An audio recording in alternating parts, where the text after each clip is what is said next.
முதலில் அல்சர் சம்பந்தமாக ஒரு நபர் பாதிக்கப்பட்டார்னா, இரைப்பை புண், உணவு குழாய் புண், முன்சிறுகுடல் புண், இந்த மாதிரி புண் நோயினால் பாதிக்கப்பட்டுட்டா கிட்டத்தட்ட 50க்கு மேற்பட்ட அறிகுறிகள் வரும். புக்கில் இருக்கிறது ஒரு சிலர் தான். ஆனால் அந்த நபர்கிட்ட நாங்கள் படித்தது ரீட் பண்ணது என்ன அப்படின்னா 50க்கு மேற்பட்ட அறிகுறிகள். வலி இருக்கலாம், எரிச்சல் இருக்கலாம், எதுக்களிப்பு இருக்கலாம், நெஞ்சு பாரம் இருக்கலாம், மூச்சிறைப்பு இருக்கலாம், நெஞ்சுக்கு நேராக பின்னாடி குத்தல் இருக்கலாம், நெஞ்சு கனம் இருக்கும், இதயத்துக்கு நேராக பெயின் இருக்கும், கன்ஃபியூஷன் இருக்கும், குழப்பம் இருக்கும், பயம் வரும். இதுக்கு முன்னாடி எவ்வளோ பெரிய வேலை வேணாலும் அவங்க சந்திச்சிருப்பாங்க. ஆனால் இந்த அல்சர் வந்ததுக்கப்புறம் பயம், படபட போகிறோம், டிரைவ் பண்ணுறதில் கஷ்டமாக இருக்கும், யாராவது ஒரு நபர் கூட இருக்கலாம், இருந்தால் நல்லாயிருக்கும் அப்படின்ற எண்ணம் வரும்.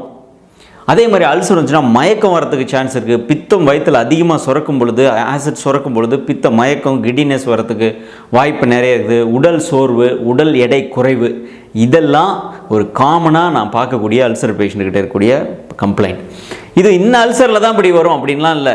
நார்மல் ஈசோஃபேஜைட்டிஸ்லேயும் வருது, நார்மலாக ஒரு ஆன்ட்ரல் கேஸ்ட்ரைட்டிஸ் அப்படிங்கிற இரைப்பை புண்ணுலையும் வரும், பேன் கேஸ்ட்ரைட்டிஸில் வருது, டியோடினைட்டிஸில் வருது. இது என்ன டைப் ஆஃப் அல்சர் நீங்கள் உங்களோட எண்டோஸ்கோப்பில் கண்டுபிடிக்கிறீங்களோ அதுக்கு தான் இது வரும் அப்படின்ட்டு இல்லை. ஏன்னா எண்டோஸ்கோப்புன்றது ஒரு பை அப்சர்வேஷனில் பார்த்துட்டு அன்னைக்கு என்ன இருக்குது அதுக்கு கொடுக்குற ரிப்போர்ட் தானே தவிர அதுக்கு ஒப்ப அறிகுறிகள் தான் அந்த நபர் காட்டுவார் அப்படின்னு சொல்லவே முடியாது. எனவே ஒரு இரைப்பை சம்பந்தமான ஒரு லேயரில், இந்த உள் சுவரில் எங்கேயாவது ஒரு காயம் இருக்குது, ஒரு இன்ஃப்ளமேஷன் இருக்குது, ஒரு எரிச்சல் இருக்குது அப்படின்னா இத்தனை அறிகுறிகள் வரத்துக்கு வாய்ப்பு இருக்குது. இது உண்மை தான். ஃபஸ்ட்டு இதை நீங்கள் பாதிக்கப்பட்ட நபராக இருந்தாலும் இதை ஃபஸ்ட் ஆஃப் ஆல் தெரிஞ்சுக்கோங்க.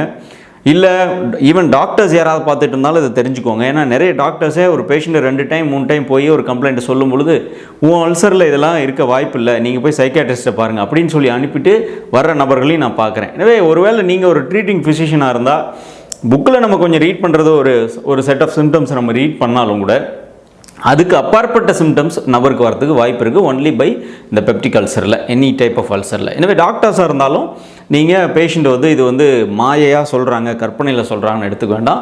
ஃபிசிக்கலாகவே இது இருக்குது அப்படிங்கிறத நம்ம மோர் தென் 1000 பேஷண்ட்கிட்ட நம்ம பார்த்தாச்சு. அதே மாதிரி நீங்கள் ஃபேமிலி மெம்பராக இருக்கிறீங்க, வீட்டில் இருக்கிறவங்களா இருக்கிறீங்க அப்படின்னா, இப்போ ஹஸ்பண்டு அல்சர்னால் பாதிக்கப்பட்டார்னா ஒய்ஃப் வரும்போது என்ன கம்ப்ளைண்ட் பண்ணுறாங்க அப்படின்னா, இவர் எதுவுமே சாப்பிட மாட்டேங்கிறாரு, இவர் சொல்கிற கம்ப்ளைண்ட் எங்களுக்கே நம்பிக்கை இல்லை, இவர் உண்மையிலேயே இவருக்கு இதெல்லாம் வருதா, இல்லை இவர் வர மாதிரி கற்பனை பண்ணிட்டு சொல்கிறாரா எனக்கு தெரியல அப்படின்னு வைஃப் சொல்கிறாங்க. ஸோ இது ஷார்ட்ஸ் வீடியோ அப்படிங்கிறனால 3 மினிட்ஸ் தான் இதில் கொடுக்க முடியுது. இதோட கம்ப்ளீட் டீட்டெயிலாக நீங்கள் பார்க்கணும், இதை ஃபாலோ பண்ணணும் அப்படின்னு நினச்சிங்கன்னா டீட்டெயில் வீடியோ ஆல்ரெடி போஸ்ட் பண்ணியிருக்கோம். அந்த வீடியோட லிங்க்கு கீழே கொடுத்துருக்குறேன், ப்ளே பட்டன் இருக்கு பாருங்கள், அந்த ப்ளே பட்டனை கிளிக் பண்ணி போய் பார்க்கலாம். அது மட்டும் இல்லாமல் கமெண்ட்லேயும் பின் பண்ணியிருக்கோம் வீடியோட லிங்க், போய் பாருங்கள். அடுத்த வீடியோவில் சந்திக்கலாம்.